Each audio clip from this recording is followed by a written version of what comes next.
Hello. उम्मीद करते हैं कि आप सब अच्छे होंगे। ठीक है, आज काफ़ी दिन के बाद सोचा कि एक वीडियो आप लोग के लिए बना दे। थोड़ा सा आपको एक साइकोलॉजी का भी हेल्प हो, और मोटिव यही है कि प्राइस सेक्शन को अच्छे तरीके से रीड कर सके। तो कैसे रीड किया जाता है, और एज ए बिगनर हम यदि कोई भी चार्ट ओपन करते हैं तो वो चार्ट को हम किस तरह से समझें। ठीक है, तो how to read a chart.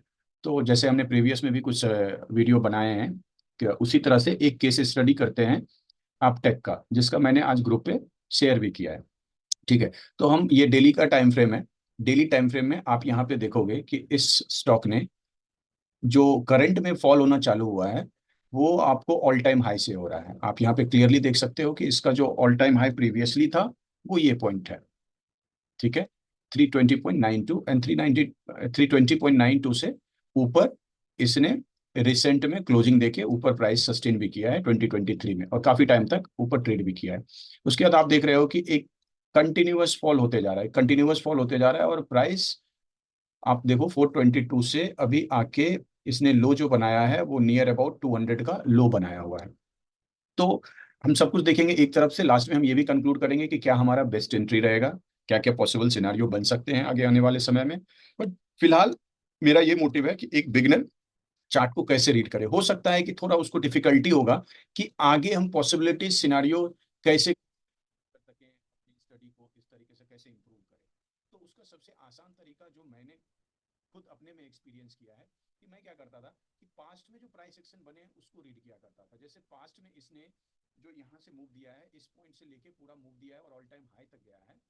तो इस प्रोसेस में वो जब नीचे आ रहा है, तो नीचे आ रहा है तो क्या करते हुए नीचे आ रहा है, मैंने इसको जानने की कोशिश की। ठीक है, पहले इसको जानते हैं, उससे क्या होता है ना, चार्ट के बारे में हमको कुछ और ज्यादा अच्छे से क्लैरिटी मिल पाती है। एक तो सिंपली है जो आप लोगों को पता है कि आप कोई भी टाइम फ्रेम में जाके, जैसे क्वार्टरली टाइम फ्रेम है या मंथली टाइम फ्रेम है, उसमें जाके क्यूआईटी डीआईटी डायरेक्टली प्लान कर सकते हैं। थोड़ा सा मैं मेरा ये मोटिव है कि आप अपने रिसर्च को, आप अपनी स्टडी को और थोड़ी गहराई में लेके जाएं, थोड़ा सा और डीप लेवल पे लेके जाएं। ठीक है, और इससे काफ़ी कुछ आपको मदद मिलेगा आगे आने वाले समय में ट्रेडिंग के वक्त। अब देखिए यहाँ पे जब प्राइस ऑल टाइम हाई पे गई, ये लेवल देखिए यहाँ तक का मार्क है।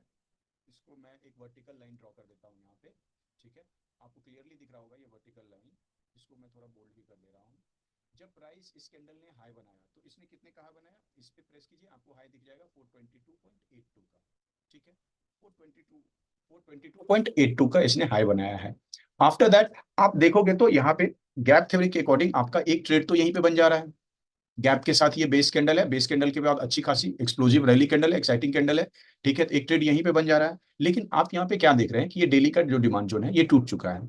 सपोज आपने गैप थ्योरी को एलओटीएल के साथ आपने लगाया और आप सोचे कि यहाँ पे एक डिमांड जोन है, ये भी एक डिमांड जोन है, चलो उतना अच्छा डिमांड जोन नहीं है लेकिन ऑल टाइम हाई से प्राइस पे आ रही है और ये ट्रेंड भी अप है, तो मैं लो ऑन द कर्व क्यों ना ट्रेड करूं। तो आप यदि इसको एलओटीएल मान के भी यदि इस बीच में भी एंट्री लेते हो और उसके बाद इसके नीचे स्टॉप लॉस लेते हो, तो आप ऑब्जर्व करोगे कि इसने 1:2 दिए बिना, क्योंकि इसने जो हाई बनाया है, आप यहाँ पे टारगेट देखो, तो ये 1:2 दिए बिना ये स्टॉप लॉस आराम से हिट कर दिया। तो मतलब यहाँ पे एसएल हो गया। आप यहाँ पे क्लियरली देखोगे कि ये डिमांड जोन वन जो है, मैं टॉप टू बॉटम जाऊंगा, तो जैसे जैसे मैं डिमांड जोन ड्रॉ करते जाऊंगा उसकी नंबरिंग देते जाऊंगा। ठीक है, जैसे मैंने इसकी नंबरिंग दे दिया कि ये डिमांड जोन वन हुआ।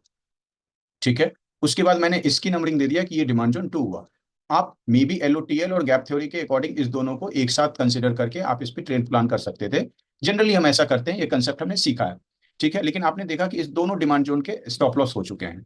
फिर एक तीसरा डिमांड जोन जो आपको यहाँ पे क्लियरली दिख रहा है, ड्रॉप दो बेस कैंडल के साथ रैली, उसका भी एक अचीवमेंट है। ठीक है, अचीवमेंट तो आप बोलोगे तो इसका भी एक छोटा सा सप्लाई जोन ब्रेक किया है, लेकिन इसका ज्यादा कुछ हम कह नहीं सकते हैं अचीवमेंट के नाम पे, क्योंकि प्राइस तो ऑल टाइम हाई पे ही है, कोई रोकने वाला नहीं था। यहाँ पे दो तीन कैंडल में इस प्राइस ने यहाँ पे रोका था, जिसको इसने गैप के साथ खत्म किया। बट इस जोन को देखिएगा, इस डिमांड जोन को देखिएगा, तो इस डिमांड जोन ने क्या किया है, ये प्रीवियस का जो ये सप्लाई जोन था जो 22 के आसपास जनवरी में बना था, इस सप्लाई जोन को इस डिमांड जोन ने ब्रेक करके ऊपर प्राइस ने क्लोजिंग किया है और ऑल टाइम हाई पे लेके गया। तो ये हमारा तीसरा डिमांड जोन हो गया, जिसमें मैंने ड्रॉप बेस रैली को, इसको मैंने विक टू विक भी मार्क कर लिया है क्योंकि नैरो रेंज का है और ये एक्सप्लोजिव कैंडल है। तो मैंने यदि यहाँ पे एंट्री इसका प्लेस किया, ठीक है, और स्टॉप लॉस मैं यहाँ पे ना रख के थोड़ा सा सेफ खेल रहा हूँ और यहाँ पे रख रहा हूँ, इसका जो प्रीवियस लो है वहां पे रख रहा हूँ, तो आप देखोगे यहाँ पे 15 रुपीज के आसपास का आपका डिफरेंस आ रहा है एंट्री और स्टॉप लॉस के बीच में, और आपको आराम से इसने टारगेट 1:3 के आसपास दे दिया है। ठीक है। आप यदि लेट्स से कि आप समझोगे कि नहीं यहाँ से सब तो बेस कैंडल ही है, तो मैं इसको भी बेस कैंडल समझूं, ठीक है, तो आप मे भी इसको, आप इस एंट्री को यहाँ भी रख सकते हो। थोड़ा सा यदि लेट्स से कि सेलिंग प्रेशर उतना एग्रेसिव नहीं है, इस केस में आप देख रहे हो सेलिंग प्रेशर इसने दो डिमांड जोन को ब्रेक किया हुआ है, ठीक है, कैंडल उतने, उसके बाद आप देखोगे तो यहाँ पे कैंडल छोटे छोटे बन रहे थे, ज्यादा सेलिंग प्रेशर भी नहीं था, लेकिन स्टिल ये 4 जून का, आई थिंक जुलाई है ये, ओके। सो मुझे लगा था ये 4 जून के सेलिंग प्रेशर की वजह से, बट ये जुलाई का कैंडल है, जो 23rd में था, 2023 का ये कैंडल है, जिसने आया और इस डिमांड जोन से, बेसिकली कहने का मतलब है ये दो डिमांड जोन ब्रेक करने के बाद ये तीसरा डिमांड जोन आपका वर्क किया है, और इसने आपको 1:2 का टारगेट दिया है। ठीक है, उतना खास आपका ये डिमांड जोन नहीं था, उससे ज्यादा अच्छा आपको दिखने में ये डिमांड जोन लग रहा होगा, लेकिन ये डिमांड जोन चला है, और इसका यहाँ पे एक सप्लाई जोन का अचीवमेंट था। आगे और डिटेल में हम डिस्कस करेंगे कि इसके चलने के पीछे का और क्या क्या वजह हो सकता है। ठीक है, उसके बाद अभी मैं इस एंट्री लाइन को हटाता हूँ, फिर अब आप, सॉरी कोई और लाइन डिलीट हो गया, इस एंट्री लाइन को मैं हटा रहा हूँ। अब आप देखिएगा तो ये एक डिमांड जोन ये भी है यहाँ पे, ठीक है, लेकिन ये आपको टेस्टेड डिमांड जोन है, लेकिन टेस्टेड डिमांड जोन है, आप क्लियरली देख रहे हो 3 2 5 बेस कैंडल है, ठीक है, कंटिन्यूअस पैटर्न का, रैली बेस रैली रैली, दो लेग आउट कैंडल है, और ये ऑलरेडी एक बार टेस्टेड है, ठीक है, लेकिन ये, हाँ ये ऑलरेडी टेस्टेड है यहाँ से। उसके बाद आप देखोगे कि और जो टेस्टेड है तो मैं इसको तो कंसिडर ही नहीं करूंगा। उसके बाद आपको यहाँ पे रैली बेस रैली का एक और डिमांड जोन जो दिखा है वो डेली का, मैंने इसको कंसिडर किया है, और इसको मैंने वीक टू वीक मार्क कर लिया है। ठीक है, अब आपको यहाँ पे मैंने डिमांड जोन 3 का तो आपको बता दिया था कि यहाँ पे कैसे आपको एंट्री मिली, और एंट्री मिलने के बाद इसने 1:2 का टारगेट दिया, और फिर प्राइस ने इस डिमांड जोन को ब्रेक कर दिया जो ऑलरेडी चल चुका था। आप यहाँ पे क्लियरली, मैं इसको थोड़ा बड़ा कर देता हूँ, आप देखोगे कि आगे प्राइस कुछ टाइम तक कंसोलिडेशन भी किया यहाँ पे, उसके बाद इसने इजिली इसको ब्रेक कर दिया। ब्रेक करने के बाद अब आपका जो ये डेली का, यहाँ पे थोड़ा सा ये हो गया है, चेंज कर दूं इसको। अब आप यहाँ पे थोड़ा बॉक्स का चेंजेज है, आप उसको मैनेज करना। ठीक है, उसके बाद अब आपको यहाँ पे डेली का एक यहाँ पे डिमांड जोन जो दिखा है, इस डिमांड जोन का कोई अचीवमेंट है, देखा जाए तो इस सप्लाई जोन के ऊपर इस डिमांड जोन का थोड़ा बहुत तो हाथ है ही। ठीक है, एक दिन के लिए प्राइस यहाँ पे रुकी, बेस कैंडल बना, मतलब यहाँ पे बायर सेलर के बीच में फाइट हुई थी, और उसके बाद नेक्स्ट डे यहाँ पे आराम से इसके ऊपर क्लोजिंग दे दिया। तो ज्यादा अचीवमेंट की बात करें तो ओरिजिन पॉइंट तो यहाँ पे है। ठीक है, तो ये ओरिजिन पॉइंट है, तो ये आपको क्लियरली समझ में आ रहा होगा कि ये तो डिमांड जोन ऐसे भी जब बार बार यहाँ पे, इससे बेहतर डिमांड जोन जो यहाँ पे दिख रहा है वो भी एक बार चलने के बाद टूट गया है, तो ये इसके भी टूटने के चांसेस ज्यादा हो गए। ये अपने आप में एक्सपीरियंस के साथ आपको समझ में आ जाएगा जब आप बार बार ऑब्जर्व करते रहोगे। फिर अब जब आप देखते हो, मैंने इस बॉक्स को भी, इस डिमांड जोन के बॉक्स को यहाँ तक कर दिया, आप देखोगे कि ये चला है, ऐसा नहीं है ये डिमांड जोन चला नहीं, बट इसमें जितनी क्षमता थी उतनी चली। आप देखोगे यहाँ पे एंट्री करते हो, और यदि आपने यहाँ पे थोड़ा गैप के साथ एंट्री किया, क्या आपको इसने 1:2 दिया? आपको 1:2 नहीं दिया, 1:1.5 के आसपास दिया, और उसके बाद इसने इसका भी आराम से एसेलेट कर दिया। फिर से मैं यहाँ पे एंट्री लाइन हटा देता हूँ, और मैं डिमांड जोन को फिर से मार्क कर देता हूँ। ये डिमांड जोन आपका चौथा हो गया, फोर्थ, और ये डिमांड जोन आपका फिफ्थ वन हो गया। ठीक है, तो अभी तक हमने देखा कि आपका इस 5 डिमांड जोन में सिर्फ ये एक डिमांड जोन चला है, थर्ड वन चला है। फिर अब आप यहाँ पे देखोगे रैली, बाकी यहाँ पे गार्बेज एरिया है, सारे बेस कैंडल हैं, 3 3 6 3 9, एक 10 बेस कैंडल के साथ एक डिमांड जोन है, जिस डिमांड जोन का अच्छा अचीवमेंट है। आप इसको मल्टीपल लेग आउट कंसिडर करने को कर सकते हो, बीच में एक बेस कैंडल है, लेकिन हाँ ये जरूर दिख रहा है कि ये डिमांड जोन उतना स्ट्रांग नहीं भी है, लेकिन इसमें पोटेंशियल इतना तो है कि ये 1:2 दे सकता है। और आप यदि ऑब्जर्व करोगे, मैंने जो मार्किंग की है, तो आपको ये कैंडल जो है, आप देखो डेट वहां पे 3 अप्रैल 2023 का जो ये रैली बना हुआ है, ये रैली और इस बेस के बीच में अच्छा खासा गैप है, तो मैंने उस गैप को भी कंसिडर करके यहाँ पे मार्किंग किया है। ठीक है, जनरली ऐसे ही करना चाहिए। ठीक है, उसके बाद आप यहाँ पे देखोगे, ये इवन दो कि आपने इस गैप को नहीं कंसिडर किया, लेकिन बेस कैंडल को कंसिडर किया है, तो इसका प्रॉक्सिमल लाइन यहीं पे आएगा। ठीक है, हमने यहाँ पे भी एक डिमांड जोन बना दिया, और इस डिमांड जोन का मैंने नाम दे दिया 6, डिमांड जोन 6। ठीक है, अब इस डिमांड जोन को थोड़ा सा मैं यहाँ पे बॉक्स को एक्सटेंड करता हूँ। ठीक है, आप देखोगे कि यहाँ भी इसने प्रॉक्सिमल लाइन पे एंट्री दिया। ठीक है, यहाँ पे आपको दिख रहा होगा क्लियरली गोल्डन क्रॉसओवर भी है, लेकिन वो तो सेकेंडरी चीज है, पहले मुझे जो दिखा वो दिखा यहाँ पे एक अचीवमेंट पोटेंशियल वाला डिमांड जोन है, जो नहीं कुछ तो 1:2 का तो टारगेट दे ही सकता है। मैंने ये स्टॉप लॉस रख लिया 22, लेट्स से 22 पॉइंट की जगह पे मैंने सेफली थोड़ा खेला, 25 पॉइंट के आसपास कंसिडर करते हैं। क्या यहाँ से हमें टारगेट मिला? हमें यहाँ से आप देखोगे तो 1:2 का टारगेट ऑलमोस्ट इसने दे दिया है। ये कहाँ तक गया है, हाई कितने का बनाया है 48, आपको 1.198, और इसको थोड़ा सा और ऊपर करोगे, ये वीक जो रेड वाला है यहाँ तक कर लोगे तो आपको ये आराम से दे देगा। यदि आप स्टॉप लॉस 24 की जगह पे 22 के आसपास का रखते हो जो थोड़ा गैप के साथ है, तो इसने इजीली 1.2 का दे दिया है। थोड़ा सा गैप आप 25 के आसपास करते हो तो 1.19, मतलब ऑलमोस्ट 1:2 का टारगेट इस डिमांड जोन ने दे दिया है। उसके बाद फिर से ये डिमांड जोन भी आपका 6 डिमांड जोन जो है वो भी आराम से ब्रेक हुआ है। अब ब्रेक होने के बाद ये चल कहाँ से रहा है, तो मैं यहाँ पे एक हॉरिजॉन्टल लाइन मार्क करता हूँ ताकि इधर इजिली मुझे समझ में आ सके। अब आप यहाँ पे देखते हो तो आपको यहाँ पे एक डिमांड जोन दिख रहा है जो कार्वेज एरिया में, यहाँ पे बेस कैंडल जो गैप के साथ ये बेस कैंडल बना है, उसके बाद ये एक छोटी सी रैली है, उसके बाद प्राइस ने यहाँ से ऊपर गया है। मैं यहाँ पे जितने भी डिमांड जोन मार्क कंसिडर कर रहा हूँ वो फ्रेश डिमांड जोन कंसिडर कर रहा हूँ। ठीक है, ये एक बीच में फोर्थ वन जो था ये टेस्टेड डिमांड जोन था, तो इस पे मैंने इसलिए डिस्कस नहीं किया कि मैं यहाँ पे एंट्री प्लान करूंगा, बस नंबरिंग के लिए मैंने कर दिया है। तो उसी तरह से आप यहाँ पे देखोगे कि यहाँ पे जो नेक्स्ट डिमांड जोन है, जो यहाँ पे सेवंथ डिमांड जोन है, ये आपका एक फ्रेश डिमांड जोन दिख रहा है, तो मैंने इसको भी मार्क कर दिया यहाँ पे सेवंथ। ठीक है, सेवन डिमांड जोन मार्क कर दिया। उसके बाद आप देखोगे ये जो सेवन डिमांड जोन जो बना है वो कहीं ना कहीं इस डिमांड जोन का रिएक्शन से बना है, लेकिन इसने इस प्राइस के ऊपर, मतलब ये जो कर्व वाली जो बात हम करते हैं, इस कर्व के ऊपर इसने क्लोजिंग दिया है। तो even non authentic demand zone है, बट चूंकि इसका अचीवमेंट है, इसने खुद को प्रूव किया है, तो हम इसको आराम से ट्रेड कर सकते हैं। ठीक है, तो हम यहाँ पे भी 1:2 का प्लान कर सकते हैं। देखते हैं कि इसमें जो 1:2 का जो प्लानिंग हमने किया है, क्या इसने हमें टारगेट दिया है या फिर इसने मेरे को स्टॉप लॉस किया है। ठीक है, तो यहाँ पे अब हम एंट्री प्लान करते हैं। इस एंट्री को, इस स्टॉप लॉस को मैं इधर घिसकाता हूँ, और ये हमारा एंट्री लाइन हो गया, मैंने इसको विक से कंसिडर कर लिया। और मैं इसके जो प्रीवियस लो है यहाँ पे मैंने इसकी स्टॉप लॉस को रख दिया। तो मेरा कितना हो गया, 20 पॉइंट के आसपास का स्टॉप लॉस हो गया है। अब देखते हैं कि प्राइस ने जब इसको हिट किया तो क्या मुझे ये 1:2 का टारगेट दिया। टारगेट लाइन आपका यहाँ पे ऑलरेडी है, आप यहाँ पे देखो तो 1:2 का टारगेट नहीं दिया है, 1:1.8 का दिया है। और थोड़ा टाइम आप और होल्ड करोगे तो यहाँ पे जो एक छोटू सा सप्लाई जोन दिख रहा है गैप के साथ, यहाँ तक का आप टारगेट आराम से रख सकते हो, और यहाँ पे आपको 1:2 मिल गया है।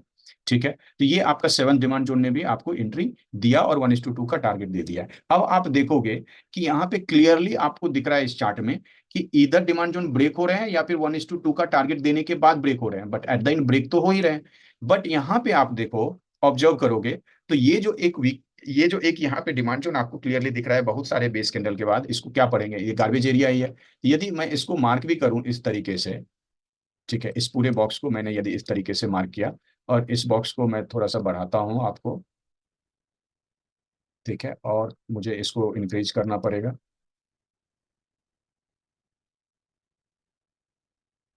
तो आप देखोगे प्राइस बार बार इसी डिमांड जोन से जो ऑलरेडी टेस्टेड हो चुका है, उस वहां से 1:2 देने के बावजूद भी आप देखो तो इसी डिमांड जोन पे टिका हुआ है। अब इससे ना एज ए ट्रेडर हमारे दिमाग में यहाँ पे बत्ती जलनी चाहिए, सिंपल सी बात है कि इसका क्या मतलब हुआ। हमारे दिमाग में इस चार्ट को इस तरह से स्टडी करने के बाद हमारे दिमाग में एक सिंपल सा बेसिक सवाल आना चाहिए कि यहाँ पे या तो डिमांड जोन ब्रेक हो रहे हैं या 1:2 के टारगेट दे रहे हैं। लेकिन 1:2 का जिस डिमांड जोन ने भी टारगेट दिया है उसके बाद वो ब्रेक होते जा रहे हैं। लेकिन यहाँ पे एक ऐसा डिमांड जोन है जो टेस्टेड है। ठीक है, पहली बात ऑलरेडी टेस्टेड था, जब ये ऑल टाइम हाई बनाया तो यहाँ से टेस्ट होने के बाद ही ऑल टाइम हाई बनाया, तो यहाँ से पेंडिंग ऑर्डर ऑलरेडी उठ चुके थे, तो टेस्टेड होने का मतलब ये डिमांड जोन ऑलरेडी वीक है। उसके बाद भी आप देखोगे तो ये मल्टीपल टाइम प्राइस यहाँ पे आ रही है और इसी डिमांड जोन से रिएक्ट कर रही है। एंड ऑफ कोर्स जब ये डिमांड जोन को कंसीडर करोगे तो स्टॉप लॉस ये नहीं रखोगे, आप इसको गैप के साथ रखोगे। ठीक है, एंट्री आप इसको थोड़ा सा और नीचे करोगे, लेकिन स्टॉप लॉस यहाँ पे रखोगे। अब आप यहाँ पे देखोगे कि इसने अभी तक स्टॉप लॉस भी हिट नहीं किया है, और यहाँ पे एक बार, दो बार, तीन बार, चार बार, पांच बार, पांच बार इस जोन में आया है, जिसमें से first, second, third, fourth, fourth time तक रिएक्शन हो चुका है इसमें। इसमें इसने कुछ ना कुछ तो टारगेट दे ही दिया है, कुछ ना कुछ, लेकिन कंसोलिडेशन यहीं पे हो रहा है और प्राइस इस जोन को नहीं तोड़ पा रही है। सो जब मैं ये सवाल कर रहा हूं तो इसका सिंपल सा आंसर हो जाएगा कि आप इसको थोड़ा सा अपने पर्सपेक्टिव को, बायर सेलर के पर्सपेक्टिव में थोड़ा समझने की कोशिश कीजिए कि ऐसा इस प्राइस में क्या हो रहा है, ये प्राइस क्या बताना चाह रहा है। एक सिंपल सी चीज है कि यहाँ से सेलिंग प्रेशर अच्छा खासा आया, जिसके कारण या तो वो डिमांड जोन एक बार में ही तोड़ दिया या फिर एक बार 1:2 का टारगेट दिया, उसके बाद इसने ब्रेक किया है। ठीक है ना, यहाँ पे क्या हुआ है कि प्राइस काफी दूर से चलते भी आई है, 420 प्लस से चलते आई है, ऑलमोस्ट 50% का फॉल हो चुका है। तो कहीं ना कहीं सेलर तो थकेंगे ना, जो मैं बार बार बोलता हूँ कि घोड़ा चलते चलते कहीं ना कहीं जाके तो थकेगा। तो वही चीज होता है कि प्राइस भी एक टाइम के बाद, मतलब सेलर जो है, जो सेलिंग प्रेशर है, वो सेलिंग प्रेशर वीक हुआ, डिमांड जोन तो ये वीक वाले से है, ये हमें प्राइस बता चुका है। लेकिन यहाँ पे इवन वीक डिमांड जोन है, इससे ज्यादा स्ट्रॉन्ग जोन ऊपर वाले थे जो एक ही बार टेस्टेड था फिर ब्रेक हो गया। लेकिन ये मल्टीपल टाइम टेस्ट हो गया और स्टिल अभी तक ब्रेक नहीं हुआ है। तो इसका मतलब सेलिंग प्रेशर कहीं ना कहीं कम हो गया है यहाँ पे। सिंपल सा बात है। और आप देख रहे हो कि गार्बेज एरिया बनाते हुए या सारे सप्लाई जोन टेस्ट किए हुए, मतलब यहाँ से आप देखना चाहोगे तो ये टॉप पे बस यहीं पे जो है 245 के आसपास आपको एक थोड़ा सा फ्रेश एरिया दिखेगा सप्लाई जोन का। ठीक है। उसके बाद आप देखोगे तो आपको यहाँ पे ये गार्बेज एरिया ही है, फिर यहाँ पे आपको थोड़ी सी सेलिंग प्रेशर आएगी कुछ समय के लिए। ठीक है। लेकिन इसकी बात तो जब हम टारगेट निकालने की बात करेंगे तब ये सब चीजें देखेंगे। अभी तो हम देखते हैं तो यहाँ पे उतना अच्छा अब सेलिंग प्रेशर क्लियरली चार्ट में बता रहा है कि अब सेलिंग प्रेशर उतना कुछ खास नहीं है। तो अब क्या पॉसिबिलिटी हो सकते हैं, क्या प्राइस यहीं से यू टर्न ले लेगा, या क्या प्राइस इस डिमांड जोन, चूंकि ये मल्टीपल टाइम टेस्टेड है तो मैं ये मान लूं कि ये प्राइस अब यहां से ब्रेक कर देगा। तो ये मल्टीपल सिनारियो हो सकते हैं। तो इस सिनारियो के बारे में हम डिस्कस करेंगे थोड़ी देर के बाद। पहले हम ये समझने की कोशिश करते हैं कि ये जो डिमांड जोन है, ये जो भी सारे डिमांड जोन है, ये सारे डिमांड जोन, अब मैं ना इस डेट को हटा रहा हूँ, इस वर्टिकल लाइन को हटा रहा हूँ। ठीक है। और ये जो मैंने पेंसिल से मार्क किए हैं इसको भी हटा दो। ठीक है। अब हम यहाँ पे देखते हैं कि कोई डिमांड जोन चला तो क्यों चला और कोई डिमांड जोन नहीं चला तो क्यों नहीं चला। और यहां से क्लियरली आपको समझ में आएगा कि टॉप डाउन अप्रोच की क्या इंपॉर्टेंस है। क्यों मैं बार बार इतना डिस्कस करता हूं कि आप किसी भी चार्ट का जब आप ट्रेड करते हो तो उस चार्ट का सबसे पहले आप टॉप डाउन अप्रोच कीजिए।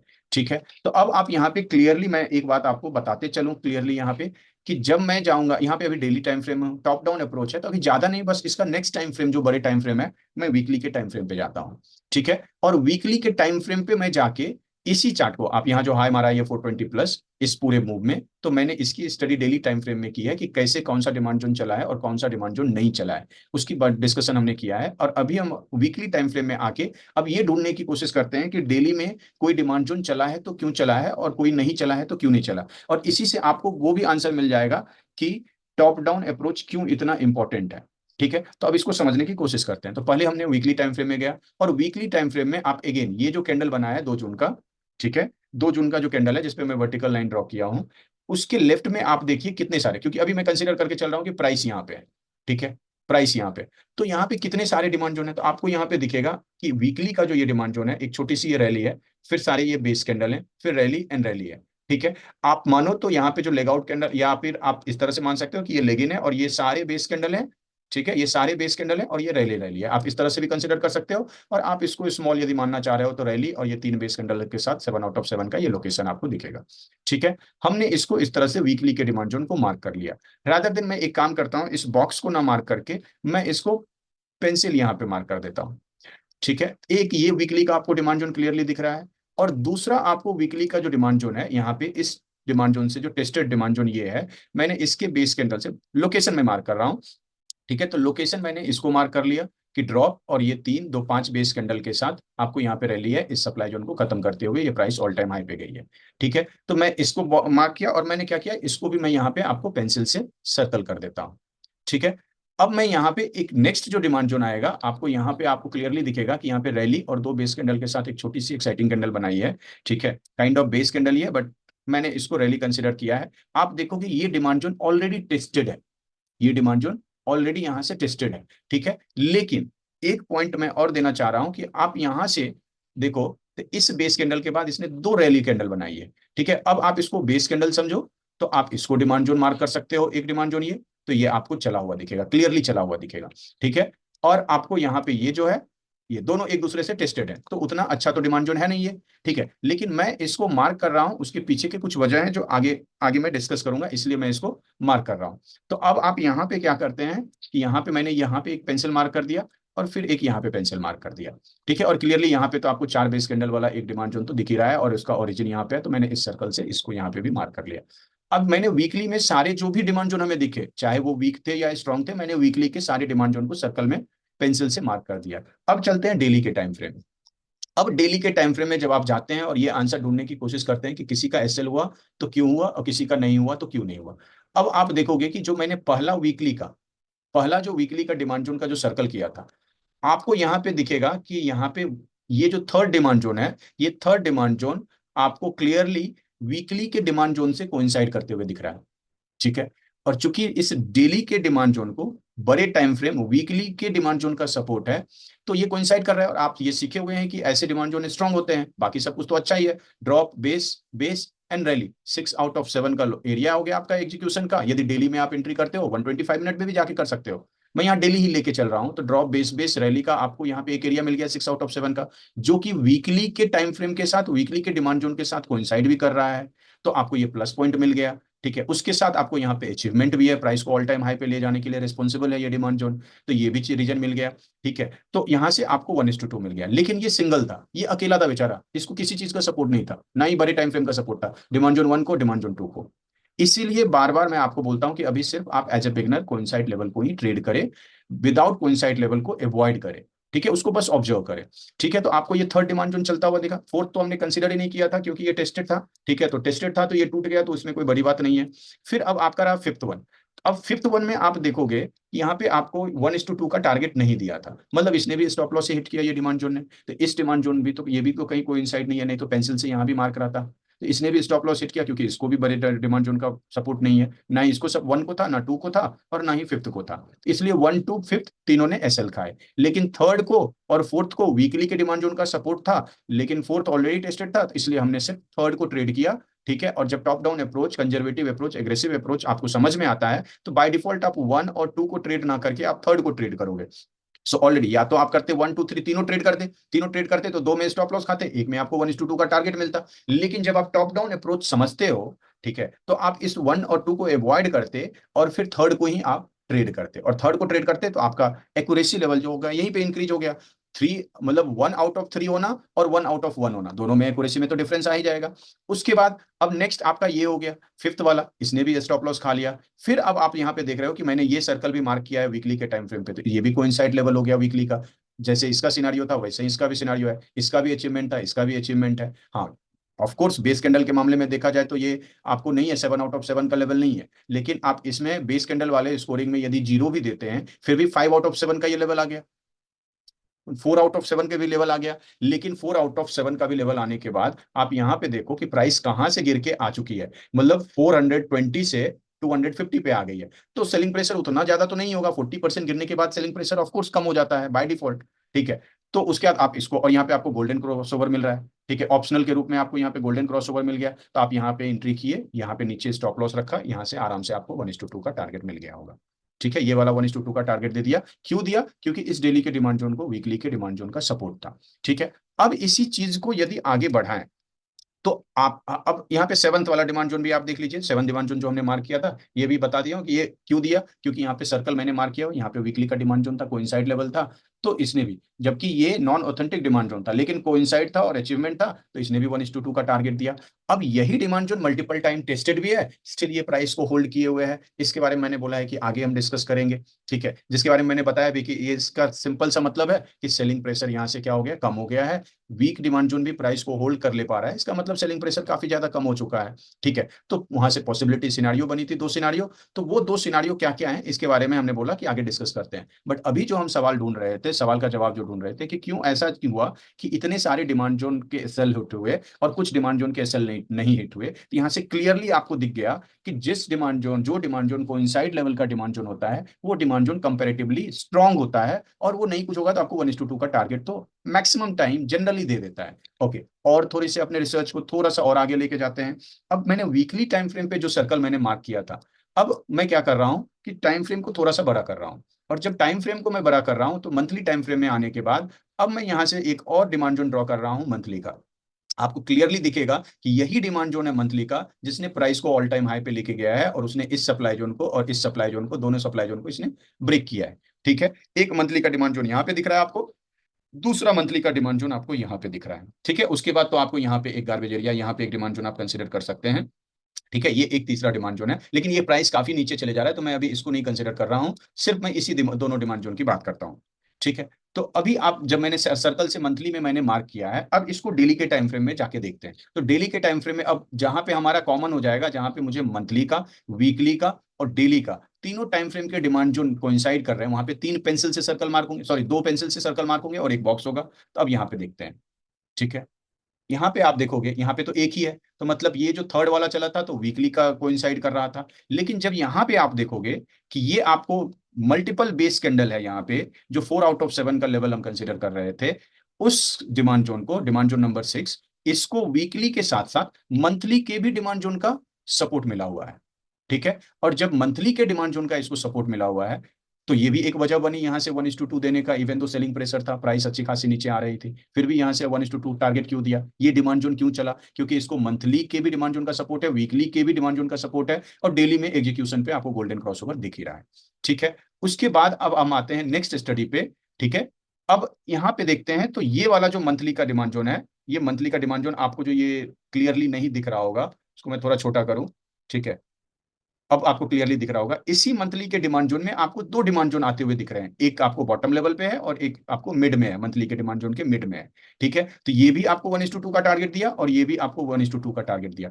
तो आप देखोगे पूरे चार्ट में कि जब टॉप से डाउन आ रहा है, तो ऊपर से प्राइस जब नीचे आ रहा है, तो आपको demand zone number 3, demand zone number 6 और डिमांड जोन नंबर 7, इन तीन डिमांड जोन ने आपको 1:2 का टारगेट दिया है, और बाकी डिमांड जोन आपके स्टॉप लॉस हुए। ठीक है, तो इस 7 डिमांड जोन में 3 डिमांड जोन जिसने हमें 1:2 का टारगेट दिया, उस तीनों डिमांड जोन को आप देखोगे, ऑब्जर्व करोगे, तो आपको ये मिलेगा, आप ये समझ पाओगे कि जब आपको बड़े टाइम फ्रेम का सपोर्ट मिलता है, जब वो कोइंसाइड लेवल होता है, ठीक है, तो आपको वहां से आसानी से 1:2 का टारगेट मिल जाता है। और इस तरह से आपको ये भी समझ में आएगा कि क्यों टॉप डाउन अप्रोच इतना इंपॉर्टेंट है। ठीक है, क्लियर है यहां तक? आई होप आपको समझ में आया होगा। यदि कुछ डाउट होगा तो आप हमको जरूर मैसेज कर सकते हैं। ठीक है, अब नेक्स्ट आपको जैसे मैंने बोला था कि अब पॉसिबिलिटीज की बात करते हैं कि आगे क्या हो सकता है। ठीक है, तो उससे पहले मैं ये बात कर लूं कि अब जो नेक्स्ट डिमांड जोन है सेवंथ के नीचे में, सेवंथ के नीचे में आपको जो ये डिमांड जोन है, यहाँ पे भी आप देखोगे तो डेली में तो आपको ये डिमांड जोन दिख ही रहा है। यहाँ पे एक क्लियरली डिमांड जोन तो ये दिख ही रहा है, गैप के साथ जो भी है, जितने भी सारे आप बेस कैंडल कंसिडर कर लो, ड्रॉप, बेस बेस बेस, सारे बेस कैंडल। लेकिन ये तो आप नहीं भूल सकते हो कि ये प्राइस ओरिजिन है, यहीं से प्राइस ऑल टाइम हाई पे गया है। आप पूरे चार्ट को जब देखोगे, ठीक है, इसको थोड़ा सा मैं जूम आउट करूं, तो यही पॉइंट है जहां से प्राइस 428 का हाई मारा है, यहीं से मूव करना चालू किया है। एक्चुअल में ओरिजिन यहाँ पे है। ठीक है, कंसोलिडेशन के बाद जो एक्चुअल मूव चालू हुआ वो यहाँ से चालू हुआ है। तो मैंने इस डिमांड जोन को नाम दे दिया डिमांड जोन नंबर 8। ठीक है, इसको मैंने नाम दे दिया 8।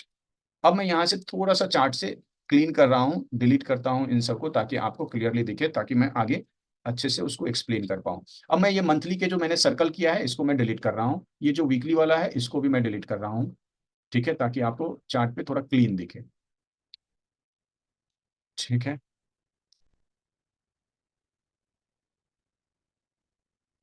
ओके, तो अब डिमांड जोन 8 है, बट इस बीच में आप देखोगे कि यहाँ पे एक छोटा सा और एक कंटिन्यूअस पैटर्न का रैली बेस बेस रैली का डिमांड जोन दिख रहा है, ये वाला एक। ठीक है, क्लियरली ये डिमांड जोन दिख रहा है। अब आपको क्या करना है, क्या इस डिमांड जोन को किसी का सपोर्ट है? आपने क्लियरली देखा कि इस डिमांड जोन को भी मंथली का सपोर्ट है और इस डिमांड जोन को भी मंथली का सपोर्ट है। आप मंथली में जाओ, मंथली में जब आप इसको मार्क करोगे इस तरीके से, ठीक है, तो आपको यहाँ पे डेली में जाओ, तो आपको ये दोनों डिमांड जोन मंथली के अंदर आ जाएंगे। ये आपको मंथली के प्रॉक्सिमल लाइन पे आएंगे और ये आपको डिजिटल लाइन के पास आएंगे। तो जैसे यहाँ पे ऊपर में प्रीवियसली देखा था, मंथली के दो डिमांड जोन 6 7 थे, दोनों ने 1:2 का टारगेट दिया। लेकिन यहाँ पे एक चीज है कि ये रिवर्सल पैटर्न दोनों थे, यहाँ पे एक कंटिन्यूअस पैटर्न है और ये एक रिवर्सल पैटर्न है। लेकिन वही अब आगे बात करते हैं पॉसिबिलिटी की। तो हमने यहाँ पे मार्क तो कर दिया दो डिमांड जोन, ठीक है, बट इसकी नंबरिंग थोड़ी सी मैं चेंज कर रहा हूँ। इसको डिमांड जोन 8 मान रहा हूँ और इसको डिमांड जोन मैं 9 मान रहा हूँ। ठीक है, अब यदि आगे बात करें इस चीज का, तो आगे की पॉसिबिलिटी जानने से पहले, आगे की पॉसिबिलिटी जानने से पहले हमें टॉप डाउन अप्रोच बहुत इंपॉर्टेंट हो जाता है। तो टॉप डाउन अप्रोच में मैंने आपको मंथली तक का तो आपको बता दिया कि ये आपका एक डिमांड जोन हो गया मंथली का, ठीक है, जिसको इसने ब्रेक कर दिया है। और दूसरा आपको मंथली का डिमांड जोन यहाँ पे दिख रहा है। ठीक है, उसी तरह से आप क्वार्टरली पे चले जाओ, क्वार्टरली पे भी आपको यहाँ पे क्लियरली डिमांड जोन दिखेगा। एक डिमांड जोन ये दिख रहा है और एक डिमांड जोन आपको यहाँ पे दिख रहा है। ठीक है, ये डिमांड जोन ऑलरेडी ब्रेक हो चुका है तो इसको मैं डिलीट कर रहा हूँ। ये डिमांड जोन जो है अभी तक प्राइस आई नहीं है। अब यहाँ पे क्वार्टरली में ही देखोगे, मैं हाफ ईयरली और ईयरली भी देख लेता हूँ एक बार। ईयरली में कुछ खास नहीं है, यहाँ पे ईयरली का आपको एक प्रॉक्सिमल लाइन ड्रॉ कर सकते हो, जो कि अभी भी टेस्टेड नहीं हुआ है। ऐसा लग रहा है कि टेस्टेड है, but week to week tested है, बेस पे नहीं आया है। ठीक है, प्रॉक्सिमल लाइन पे नहीं आया है। ये हो गया, और आपको यहाँ पे ईयरली का 20 EMA है। फिर अब आप यहाँ पे देख रहे हो हाफ ईयरली का भी 20 EMA है। ठीक है, तो मैंने अब हाफ ईयरली के 20 EMA को भी मार्क कर दिया है यहाँ पे। ओके, ठीक है, अब उसके बाद आप यहाँ पे देखोगे कि यहाँ पे हाफ ईयरली में ये एक्सप्लोजिव रेड कैंडल है, जिसको हम ड्रॉप बोल रहे हैं। उसके बाद एक रैली है और दूसरी रैली है, और ये हाफ ईयरली का एक विदाउट बेस कैंडल वाला एक क्लियरली डिमांड जोन दिख रहा है यहाँ पे, जो कि जस्ट एबव ईयरली के प्रॉक्सिमल लाइन पे है। ठीक है, इसको मैं थोड़ा सा बोल्ड कर देता हूं ताकि आप लोग कंफ्यूज ना करो। तो मैंने इसको हाफ ईयरली के, ये डिजिटल लाइन हो गया विदाउट बेस कैंडल का डिमांड जोन का, और ये हो गया आपका प्रॉक्सिमल लाइन। मैंने इसको मार्क कर दिया। अब मैं क्वार्टरली के डिमांड जोन पे जाता हूँ, तो आपको क्लियरली दिख रहा है कि जो हाफ ईयरली का प्रॉक्सिमल लाइन है और क्वार्टरली का जो डिमांड जोन है, आपका वो क्वार्टरली का डिमांड जोन हाफ ईयरली के विदाउट बेस कैंडल वाले डिमांड जोन में बिल्कुल कोइंसाइड कर जा रहा है। ठीक है। और आप इसको मॉडिफाई करोगे तो आपका ये इस तरह से हो जाएगा, छोटे टाइम फ्रेम में जाने के बाद इस तरह से हो जाएगा कि आपको हाफ ईयरली और क्वार्टरली दोनों के डिमांड जोन यहाँ पे कोइंसाइड कर जा रहे हैं। ठीक है। तो ये काफी स्ट्रॉन्ग डिमांड जोन है, इसका खुद में अचीवमेंट है, तो लोकेशन मुझे काफी अच्छी मिल गई है। तो अब इतना तो समझ में आ गया कि प्राइस यहाँ आएगी तो एक अच्छा मुझे रिवर्सल मिलेगा यहाँ से। ठीक है, प्राइस यहाँ से रिएक्ट अच्छा खासा करेगी। अब जैसे नॉर्मल सा मंथली वीकली के कोइंसाइड लेवल पे 1:2 दे रहा है, तो क्वार्टरली पे बॉस इसको 1:4 तो मिनिमम देना ही चाहिए। अच्छा, ऐसा कुछ रूल नहीं है, बट अगेन हमने ये पढ़ा है ना कि जितने बड़े टाइम फ्रेम का डिमांड जोन होता है उतना ज्यादा पावरफुल होता है वो। ठीक है, तो यहाँ से what I am expecting is कि पहले एक क्वार्टरली और हाफ ईयरली का ये डिमांड जोन है, साथ में यहाँ पे आपको दिखेगा ईयरली का प्रॉक्सिमल लाइन, फिर आपको साथ में यहाँ पे हाफ ईयरली का 20 EMA भी दिख रहा है। ठीक है, उसके साथ आप जो सेलिंग प्रेशर यहाँ पे क्वार्टरली के टाइम फ्रेम में देख रहे हो, कैसे इस कैंडल के बाद वीक वाले कैंडल बनने लगे। वीक वाले कैंडल बनने का क्या मतलब हुआ, बायर सेलर के बीच में फाइट है। बायर कभी स्ट्रांग हो रहे हैं, कभी सेलर स्ट्रांग हो रहे हैं, और प्राइस कहीं नहीं जा रही है। आप इसका लो देखो, इस तीनों कैंडल का लो देखो, एक है 201.10, इसका है 200.60, इसका है 199.35। सो डेसिमल का डिफरेंस है इस तीनों के लो में, मतलब कहीं ना कहीं एक ही प्राइस पे ये रुका हुआ है। और यदि देखा जाए तो क्या शायद ये सॉरी, थोड़ा सा सिस्टम में कुछ तो हुआ था।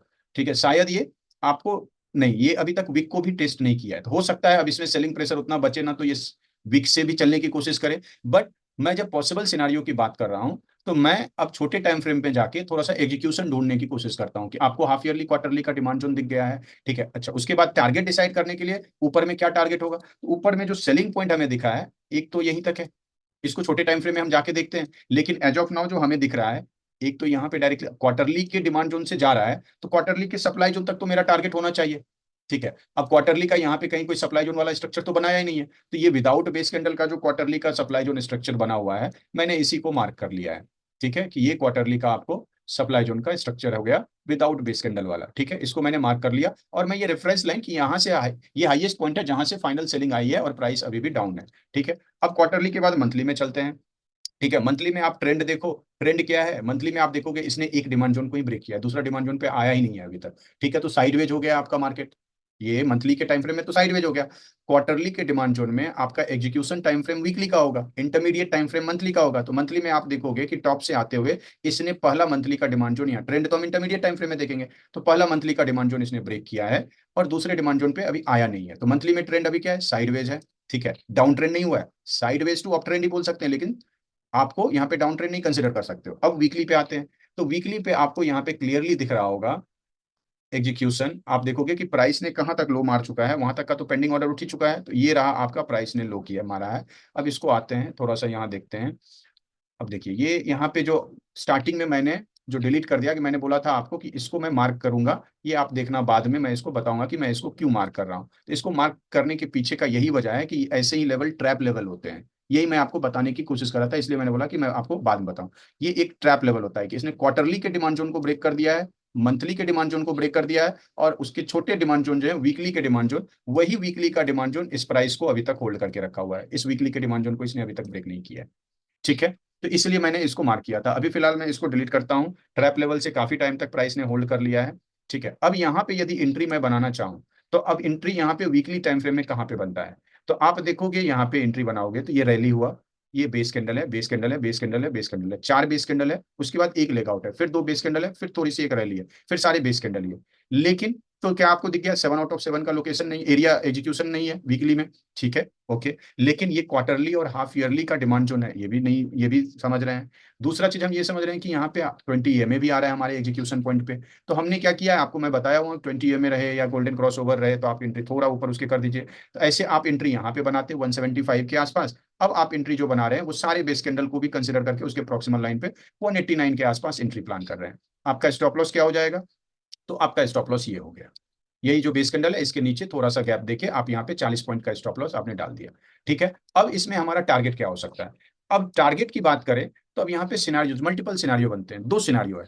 एक सिनारियो होगा कि हो सकता है कि प्राइस यहीं से अब ऊपर चले जाए, यहीं से ऊपर चले जाए, इस हाई को ब्रेक करे, फिर नीचे आए, थोड़ा सा जिस डिमांड जो ने ब्रेक किया उसको टेस्ट करे, और इस तरह से ये प्राइस यहीं से चले जाए। तो ऐसे केस में हम क्या करेंगे? सिनारियो नंबर वन, यदि प्राइस यहीं से चले गया, हमारे एंट्री पॉइंट पे नहीं आया और ऐसे चले गया। अच्छा, ये उस सवाल का भी जवाब है कि जब प्राइस डाउन ट्रेंड में हो, या जब हमें समझ में नहीं आ रहा है कि एंट्री कब लें। एक तो होता है ना कि समटाइम्स आप एंट्री प्लान किए हुए हो और प्राइस एंट्री से 2 4 10 पॉइंट ऊपर ही निकल गई और वहीं से प्राइस ऊपर जाने लगी। तो उसके लिए हमें क्या करना है, वही कंसेप्ट यहाँ पे जिसको कंफर्मेशन एंट्री बोलते हैं, उस कंफर्मेशन एंट्री का इंप्लीमेंट करना है। उसमें क्या देखते हैं कि हम वेट करते हैं कि प्राइस कब किसी नियरेस्ट सप्लाई जोन को ब्रेक करती है। अब आपको क्लियरली दिख रहा है कि हमने क्या किया कंफर्मेशन एंट्री में, इस सप्लाई जोन को एक कंसीडर करते हुए जब प्राइस इस सप्लाई जोन के ऊपर क्लोज कर देगी, तो हम ये देखेंगे कि किस डिमांड जोन ने इस सप्लाई जोन के ऊपर प्राइस क्लोज किया है। जिस डिमांड जोन ने इस सप्लाई जोन के ऊपर प्राइस क्लोज किया है, वेट करेंगे प्राइस का वहां पे आने का। जब वहां पे आएगा तो जैसे आपको बताया गया है उस तरह से आप एंट्री प्लान कर सकते हैं। तो ये आपका हो गया सिनारियो नंबर वन। अब बात करते हैं सिनारियो नंबर टू की। ठीक है, सिनारियो नंबर टू जो है आपका, वो है कि जब प्राइस अभी जो करंट लेवल है उससे नीचे आ जाए, और नीचे आने के बाद ये हमारे क्वार्टरली, हाफ ईयरली, जिसको कहीं ना कहीं 20 ईयरली के प्रॉक्सिमल लाइन का भी आप देखोगे तो थोड़ा बहुत सपोर्ट मिल जाएगा, इसको आप कंसिडर कर सकते हो। ठीक है, उसके बाद आपको हाफ ईयरली में जो 20 EMA है उसका भी इसको सपोर्ट है। ठीक है, तो आप यहाँ पे एंट्री कहाँ प्लान कर सकते हो? तो आपने एंट्री यहाँ प्लान कर लिया, नीचे जैसे ही आएगी, मतलब अभी 204.62 पे कर रही है, आप 190 के आसपास एंट्री कर सकते हो उसका। ठीक है, ये हो गई एंट्री। बट क्या ये आते के साथ ही चल जाएगी? नहीं, ये स्टॉक्स काफी टाइम लेगी चलने में। क्यों? क्योंकि ये काफी दूर से गिरा है। तो अभी जैसे ये देख रहे हो कंसोलिडेशन कर रहा है ना, व्हाट आई एम एक्सपेक्टिंग कि एक ये बड़ा कैंडल बनाए, ठीक है, रेड, ताकि सारे रिटेलर को डराए कि ये अभी और गिरने वाला है। ठीक है, और उसके बाद आपको यहाँ पे एंट्री दे बड़े रेड कैंडल के साथ, जहां पे मैक्सिमम रिटेलर एंट्री नहीं करेंगे बिकॉज वो डर जाएंगे। ठीक है, लेकिन जो डिमांड सप्लाई ट्रेडर रहेंगे वो तो इसी के फिराक में रहते हैं। यदि आप अच्छे से ऑब्जर्व किए हो तो आप देखोगे कि डिमांड जोन पे जब आता है ना, तो उस समय एक बड़ा रेड कैंडल बनाता है। तो ये आपको मैंने एसबीआई के एग्जांपल में भी बताया हुआ है क्लास में एकदम स्टार्टिंग में। ठीक है, तो उसके बाद यहाँ पे एंट्री देगा, और यहाँ से एंट्री के साथ आपको 1:2 तो तुरंत दे देगा, ये तो मैं गारंटी के साथ बोल रहा हूँ कि जो भी है 40 दूनी 80 पॉइंट, तो ये तो 1:2 तो दे देगा तुरंत। लेकिन उसके बाद ये प्राइस में थोड़ा टाइम लगाएगा चलने में।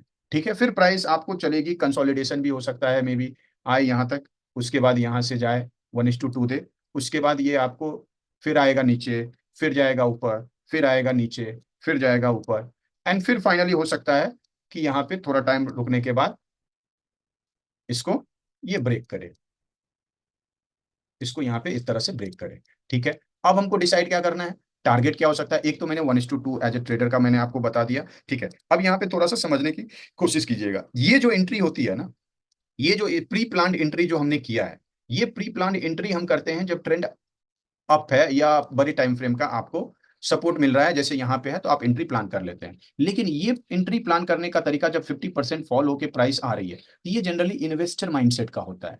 क्योंकि इन्वेस्टर के लिए क्या है ना, कि वो जब पैसे इन्वेस्ट करता है ना, तो लेट्स से वो 3 महीने भी प्राइस हमको टारगेट देने में लगा दे चलेगा, यदि साल भर भी लगा दे तो चलेगा, इवन 2 साल लगा दे तो चलेगा, कोई दिक्कत नहीं है। लेकिन मैंने 200 रुपया पे खरीदा है तो मैं 400 रुपया पे बेचूंगा, इन्वेस्टर की सोच ऐसी रहती है। ठीक है, लेकिन as a trader I will never recommend to trade, जैसे ही प्राइस 190 पे आती है आप ट्रेड कर लो, नहीं, मैं कभी नहीं रिकमेंड करूंगा। मैं आपको वही चीज जो अभी प्रीवियसली बता रहा था, मैं उसी चीज का इंतजार करूंगा, मैं कंफर्मेशन एंट्री का इंतजार करूंगा। मैं इंतजार करूंगा कि प्राइस आई, ठीक है, हमें उसने एंट्री दे दिया, एंट्री देने के बाद मैं देखूंगा क्या बायर यहां से सच में एग्रेसिवली बायर आ चुके हैं क्या। उसके लिए हमें दिखेगा कि ये कोई ना कोई सप्लाई जोन तो ब्रेक करे, तो मैं मे बी ये मूव मिस करूंगा, कोई दिक्कत नहीं है। ठीक है, लेकिन इसकी वजह से मैं, ये तो नहीं हो सकता है कि हो सकता है प्राइस यहां से आ रही है इसको तोड़ दी, तो कोई गारंटी है? इसको भी थोड़ा दिन कंसोलिडेट कर सकता है, प्राइस आई यहीं पे कंसोलिडेट की, यहाँ पे कंसोलिडेट की, ये कंसोलिडेट की, उसके बाद आप यहाँ पे नीचे ब्रेक कर दिया। आप इन्वेस्टर हो और आपको ये स्टॉक्स काफी अच्छे लग रहे हैं, तो आप ऑलरेडी प्लान कर चुके हो कि आप 190 पे एंट्री की हो, तो या तो स्टॉप लॉस इसके नीचे लोगे, या फिर आप कहीं पे ऐड करोगे और एवरेज करोगे as a investor. But as a trader, जब तक कंफर्मेशन हमें ना दे चार्ट में प्राइस ने, तब तक हम क्यों ट्रेड करें? क्योंकि एज ए ट्रेडर आप कभी भी अपने कैपिटल पे रिटर्न कंपेरेटिव टू इन्वेस्टर आप फास्ट चाहते हो रिटर्न। ठीक है, अब ऐसा हो कि आपने यहाँ पे प्राइस इन्वेस्ट तो किया, लेट्स से कि आपने यहाँ पे जो भी है अपने रिस्क मैनेजमेंट के अकॉर्डिंग आपने यहाँ पे एंट्री बना ली, लेकिन आपका वो कैपिटल जो भी 10,000 20,000 50,000 लाख रुपए जो भी आपने यहाँ पे ट्रेड के लिए कैपिटल इन्वेस्ट किया, उसको ये 1:2 का टारगेट देने में लेट्स से 3 महीने लगा दे, 1.5 महीने लगा दे, 2 महीने लगा दे, तो आप एक बात बताओ, उसी कैपिटल को किसी और शेयर पे भी तो इन्वेस्ट करके आप 1:2 ले सकते थे पहले के टाइम में, कम टाइम में, तो आप उस पे क्यों ना करोगे कि इस पे करोगे? ठीक है, तो इसी चीज के लिए हम यहाँ पे क्या करेंगे, वेट करेंगे और प्राइस को आने देंगे। प्राइस आया अपने डिमांड जोन पे, एंट्री दिया, हमने यहाँ पे एंट्री नहीं लिया, हमने कंफर्मेशन का इंतजार किया, और कंफर्मेशन के लिए हम क्या करेंगे, वेट करेंगे किसी सप्लाई जोन को ब्रेक करने का। और जब इसने किसी सप्लाई जोन को ब्रेक किया है, तब उसके बाद जब ये दूसरी बार एंट्री देगी, अब या तो यहाँ पे कोई डिमांड जोन ये बना के जाए, या हो सकता है कि यहाँ पे रिवर्सल डिमांड जोन बना है, यहाँ पे कंटिन्यूअस पैटर्न का कोई डिमांड जोन बना है, तो यहीं से हमें एंट्री दे देगा, और हम क्लियरली यहीं पे एंट्री कर लेंगे और इस मूव के लिए फिर जाएंगे यहाँ पे। क्लियर है? तो ये था आपका केस स्टडी एपटेक का, जिसमें हमने कोशिश किया कि आपको बता दें कि प्राइस को कैसे रीड करना है, कैसे आसान तरीके से आप इसको एक सिनारियो, मल्टीपल सिनारियो के रूप में लो। मतलब हर एक चीज को आप देखते चलोगे ना चार्ट पे क्या है, और अपना एजम्पशन को साइड रख के कैंडल पे फोकस करो कि हाँ यहाँ पे डिमांड जोन बन रहा है, यहाँ पे डिमांड जोन बन रहा है, ये डिमांड जोन चल रहा है, 1:2 दिया फिर टूट गया, यहाँ पे भी 1:2 दिया फिर टूट गया, फिर यहाँ पे ऐसा क्या हुआ कि अभी प्राइस होल्ड किए हुए है इस, जो कि उतना अच्छा वीकली का लोकेशन नहीं है फिर भी, और टेस्टेड जोन है फिर भी ये चल रहा है। तो इसके बारे में सोचने की कोशिश करोगे तो आपको आराम से यहाँ पे पता चल जाएगा, मतलब आसानी से आप कंक्लूड कर पाओगे, एक क्लियर एंट्री प्लान कर पाओगे। अब रही बात टारगेट की, टारगेट क्या होगा, तो आपको यहाँ पे वीकली के सप्लाई जोन में जो आपको एक दिख रहा है ये पॉइंट, जहां पे उतनी क्वालिटी का 4 बेस कैंडल का यहाँ पे एक सप्लाई जोन है रैली, और 4 बेस कैंडल के बाद तो ये प्राइस को कुछ समय के लिए जरूर रोकेगा। ठीक है, हो सकता है कि यहाँ से 25-50 पॉइंट का डाउन मूव आए, लेकिन फिर ये ऐसा नहीं करेगा कि यहाँ से इसको यू टर्न कर देगा, प्राइस फिर यहाँ से ऊपर जाएगी। उसके बाद आपको क्लियरली यहाँ पे कहीं भी सप्लाई जो दिख रहा है क्या। अच्छा, एक और चीज, जो मैंने अभी जो लाइन डिलीट हुई है उस लाइन को यदि मैं क्वार्टरली में जाके ड्रॉ करूं, कि सेलिंग प्रेशर कहाँ से आई है, जहां से ये गिर रहा है, इसी को आप वीकली में देखोगे कि ये लाइन आ रहा है, तो यहीं पे आपका एक जो नियरेस्ट टारगेट होगा आपका यही टारगेट होगा, जो कि आपका आ रहा है 270 से 300 के बीच में, और जो कि मैंने आपको 300 का टारगेट दिया है। उसके बाद आप देखोगे कि ये डिमांड जो, ये सप्लाई जोन जो है ये भी वीक सप्लाई जोन है, यहाँ पे ये एक सप्लाई जोन मेरे को क्वालिटी का दिख रहा है, ड्रॉप 2 बेस कैंडल के साथ फिर से एक ड्रॉप, जो कि प्राइस को रोकने में सक्षम तो है।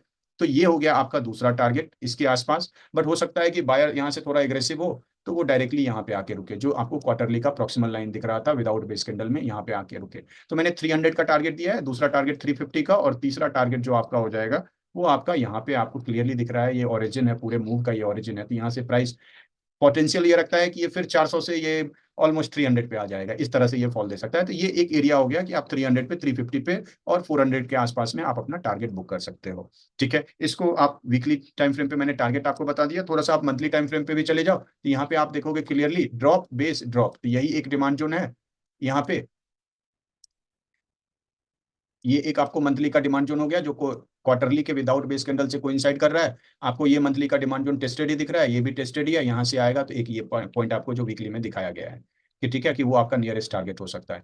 तो आप यहाँ से यदि एंट्री प्लान करते हो, तो एंट्री जो है आपका मैंने बता दिया है 290 के आसपास है, और आपका स्टॉप लॉस जो है वो आपको यहाँ के नीचे, ये आपका एंट्री हो गया, यहाँ कहीं आप एंट्री कर लोगे ये वाले पार्ट पे 190 के आसपास। ठीक है, और स्टॉप लॉस आपका ये बॉटम में हो गया, 45 पॉइंट के आसपास का स्टॉप लॉस हो गया। अच्छा, एक चीज ऑब्जर्व कीजिएगा, यदि प्राइस किसी दिन फॉल करके यहाँ पे आ रही है, अब आप देख रहे हो कि काफी ज्यादा सेलिंग प्रेशर से आ रही है, तो आप आंख बंद करके 193 पे एंट्री मत कर जाना, थोड़ा सा वेट करना, कैंडल को बनने देना। जब आपको दिखे कि हाँ रिवर्सल ले रहा है, तो उस समय एंट्री करो। तो हो सकता है आप यहाँ पे 190 पे एंट्री करने के बजाय आपकी एंट्री और ₹5 नीचे हो सकती है। ठीक है, आपकी एंट्री यहाँ हो सकती है, इस लेवल पे भी हो सकती है। तो ये टोटली डिपेंड करता है। ठीक है, क्योंकि आप वीकली लेवल पे आप देखो तो वीकली पे तो आपको क्लियरली एंट्री दिख रही है 189 के आसपास। ठीक है, डेली पे आप देखोगे तो आपको एक छोटा सा डिमांड जोन दिख जा रहा है, जो कि फ्रेश डिमांड जोन है डेली का, लेकिन मैं इसको ज्यादा वैल्यू नहीं दे रहा हूँ। तो मैं आपको यहाँ पे 180 से 190 के बीच में आप जहां पे भी एंट्री कर सकते हो आराम से। आपको 145 के आसपास का स्टॉप लॉस रखिए, 300 का मिनिमम टारगेट होगा, फिर 350 और 400 के आसपास का टारगेट है, और उसके बाद हो सके तो ऑल टाइम है। ठीक है, ये था आपका केस स्टडी एपटेक का। तो ओवरऑल मैं कंक्लूड करूं तो देखिए, बेसिकली आपको करना क्या है कि जब भी आप चार्ट ओपन करते हो, तो चार्ट ओपन करने के बाद देखिए, ये मैंने आज एक दूसरा तरीका बताया कि मैंने डेली में जाके आपको बताया। पहला चीज जो मैंने बताया आपको, वो मैंने बताया आपको कि क्यों जरूरी है टॉप डाउन अप्रोच करना।